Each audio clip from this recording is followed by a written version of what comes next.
Blair Underwood, you had a guest role on The Good Wife this season. Why don't you tell us about your role on the show? Wow. Well, first of all, I have to say, The Good Wife is a show that I've wanted to be a part of for years because I'd always watched the show. It's one of my wife's favorite shows, and just the array of guest stars that would come through that show was phenomenal. And I was like, I want to do that one day. So I'm glad. I think we're in the final stretch because the show The Good Wife is coming to an end. They're having their series finale very soon. I think the episode I had a chance to do was one in the last group of 9. But anyway, I don't know. In Australia, you have to tell me, but here in America, the conversation about gun laws and gun violence is very prevalent.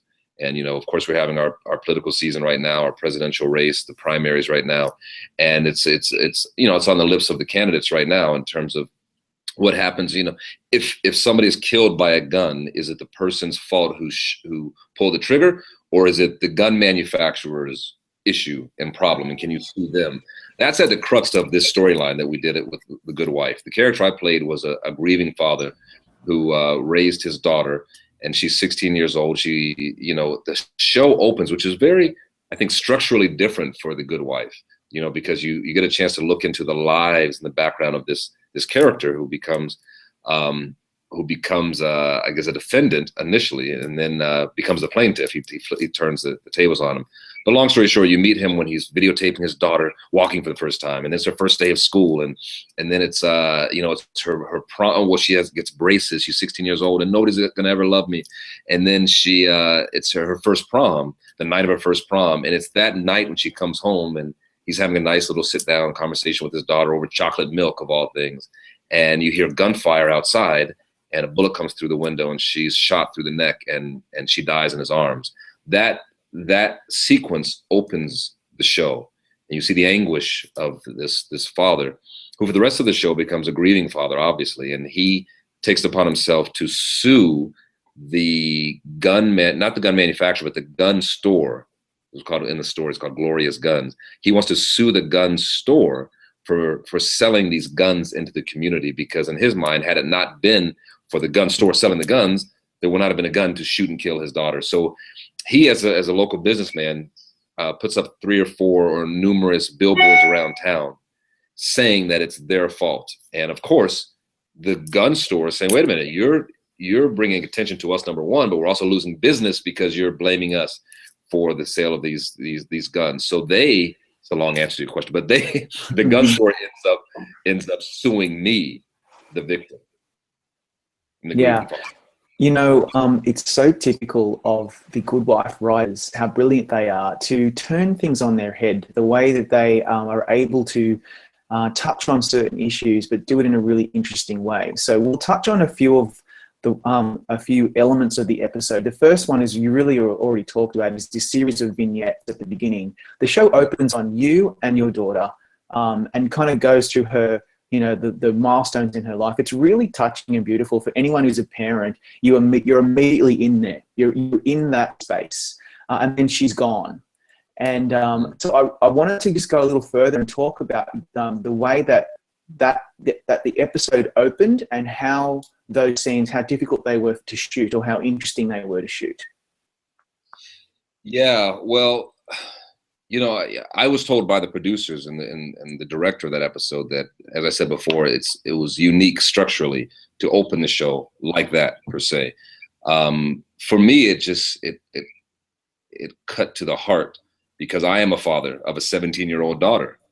You spoke of the different vignettes, and the final vignette, as I mentioned, was her first prom night, and I had just gone through that whole scenario, right, my wife and I, maybe 2 months prior to that, to shooting that scene.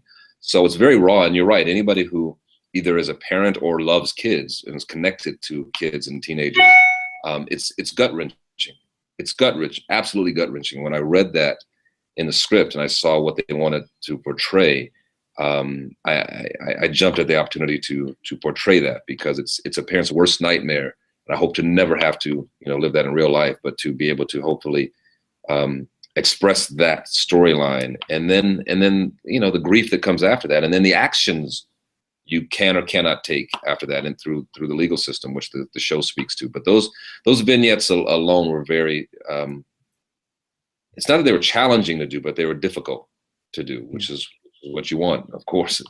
Absolutely. As a father of a 7-year-old daughter myself, it really reminded me of the urgency of this gun control debate or crisis, depending on your viewpoint.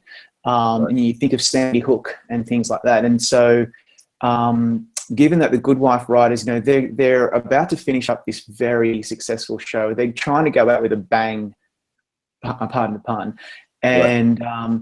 And I'm just wondering how you felt about bringing this very serious issue, which you have touched on, but you're bringing this very serious issue to light through entertainment, but it was a very serious storyline for the writers to tackle so late in their run, don't you think?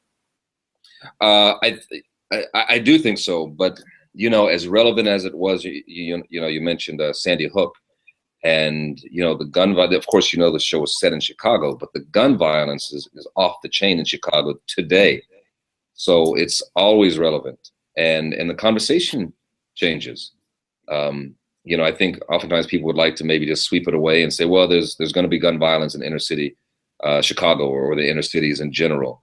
But it's not that easy, and that's the beauty of what we do as storytellers, as entertainers, as artists, through the arts, is to be able to hopefully reach through the camera or the lens, or reach across the stage into the audience, and hopefully affect an audience by allowing them to take a journey with you and hopefully feel the emotional impact of what's happening. So you can be an ideologue and have the conversation in theory.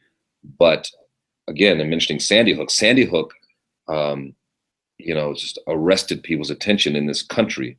It should have been a much longer period of time, but because it had to do with children. And, when you deal with children and the death of children, that affects you in a whole different way. But so to be able to do that, and it's what The Good Wife has done brilliantly, I think, throughout their run. And, I'm excited and really honored that I had a chance to kind of get my feet wet before the show went off the air.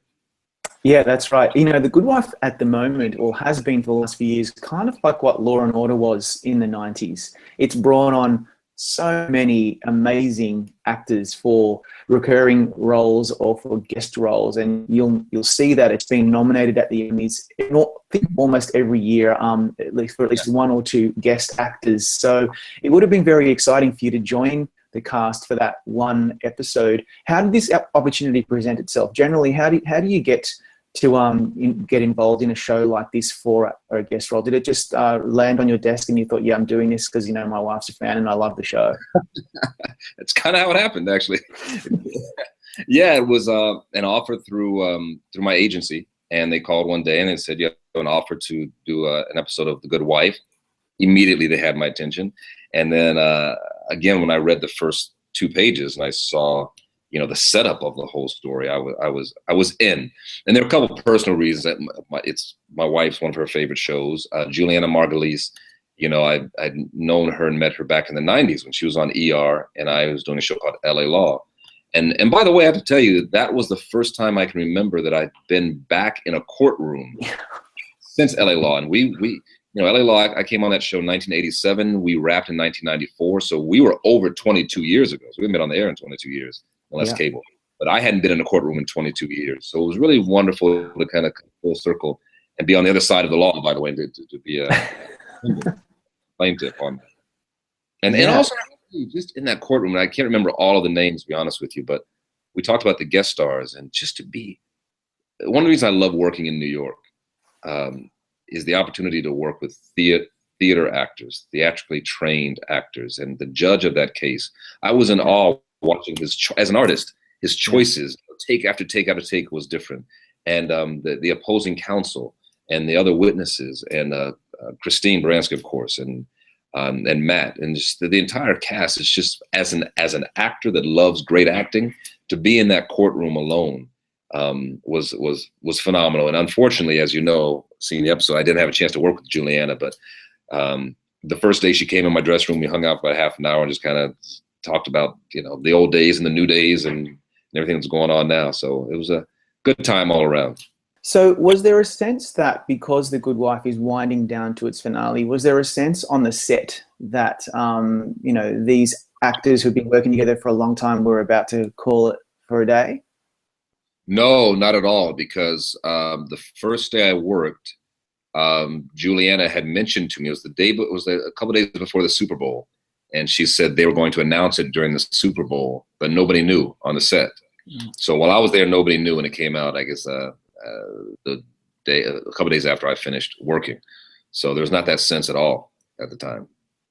And you were talking earlier about the amazing theatre actors that you got to work with on the show, and how many of them have been involved, including yourself, really. And specifically, Dennis O'Hare as the judge. He has a great scene at the end where he delivers his verdict, and your character has to pay 10 cents for every day that the billboard has to be up.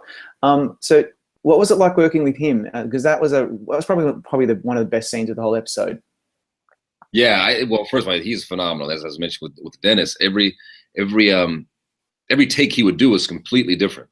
So I was just in awe. It's from a creative perspective, like, how did he make that choice, and why did he do it? And everyone worked. So they had an embarrassment of riches in the editing room after the fact to kind of pull it all together. But I just thought that was just so incredibly well written and well thought out.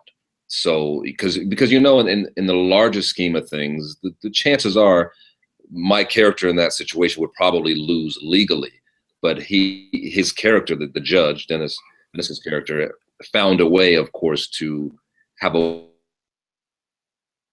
this man so that he could still this gun store for selling the guns that killed his daughter and paid 10 cents a day. And I think as it turned out, I had $40 in my pocket, so at least that's 400 days right there. Yeah, it was a good ending. Right? He deserves an Emmy. He does.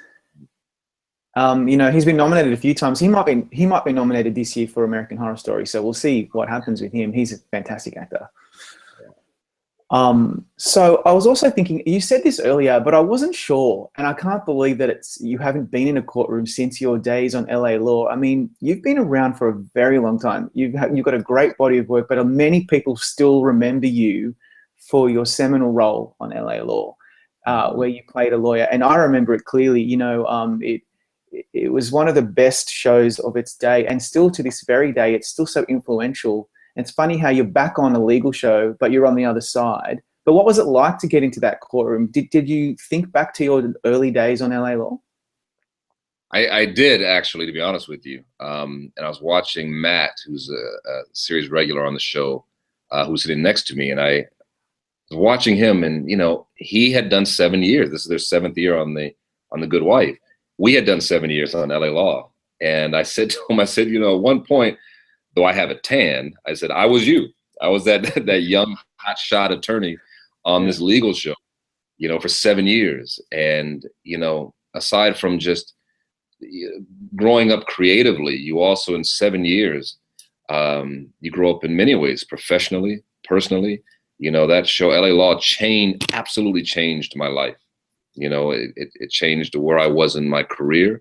It changed my bank account. You know, we're talking to this day because of that break, that opportunity, because it opened up so many doors. So I'm absolutely grateful for it. And I did have a lot of deja vu, in a sense, and good feelings about it. I mean, I'll tell you, you may or may not know, I just finished shooting a pilot with Anna Paquin called Broken for ABC. And and it's ironic, just tying this all in, now play an attorney. I haven't played an attorney since LA Law, but I play a senior partner in this law firm that Anna Paquin works for, and I would have been her professor in college, and we actually had a love affair in college, and actually today as my senior partner, she works for me. But part of that transition to say yes to that role in Broken, the new ABC pilot, was having done The Good Wife and being back in a courtroom. Because I'll be honest with you, because LA Law was a very successful show, and it can identify you to a whole generation as just that character. So I avoided playing lawyers for a long time. But again, it's been 22 years now, and just being back in that courtroom with The Good Wife was like, I miss this. actually. And then at that point, I didn't know Broken was coming along, and I said, playing a lawyer, yeah, enough time has passed, and thank you for mentioning that. I've been blessed and fortunate enough to do enough work to show an array of, hopefully a range. It was time, and I felt okay in my spirit and creatively to play a lawyer again. I think Matt Zuckery was probably thinking something very similar, perhaps maybe the opposite to what you were thinking. He was probably looking at you thinking, wow, I could be something like Blair is, I could have a career like he has if I'm lucky enough to just keep working. So that was really cool seeing you and him together in a courtroom. It was interesting for fans of LA Law and fans of The Good Wife. But that brings me to this. Given that you were on TV a while ago and it was on a network and you were back on a network in a legal show, how do you think, it's a pretty obvious answer, I guess, but how do you think TV really has changed? Because it really has changed so significantly over the last few decades. But how do you feel it's changed given you've done so much TV?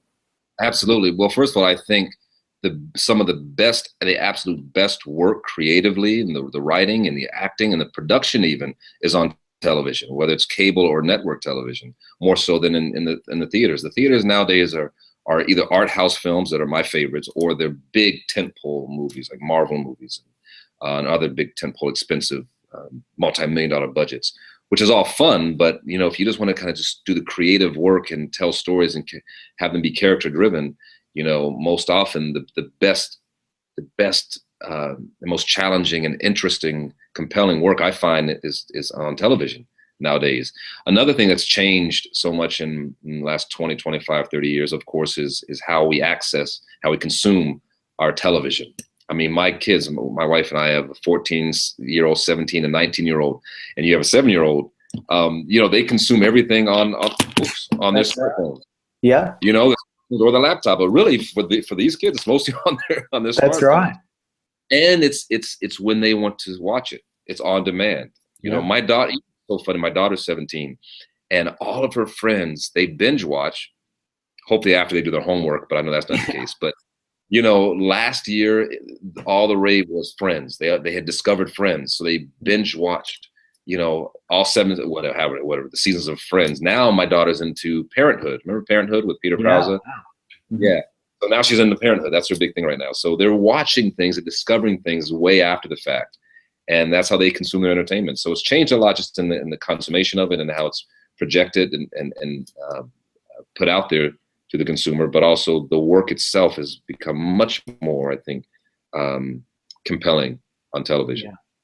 So many actors, directors and writers that I speak to daily all say the same thing, that really, and they're not just paying lip service, they're honestly saying that TV is really where the really good work is. It's like the independent film movement of the 90s. It's kind of where it really is all happening right now. So I can understand, and there's so much of it. There's so much good TV, like you don't even know where to begin.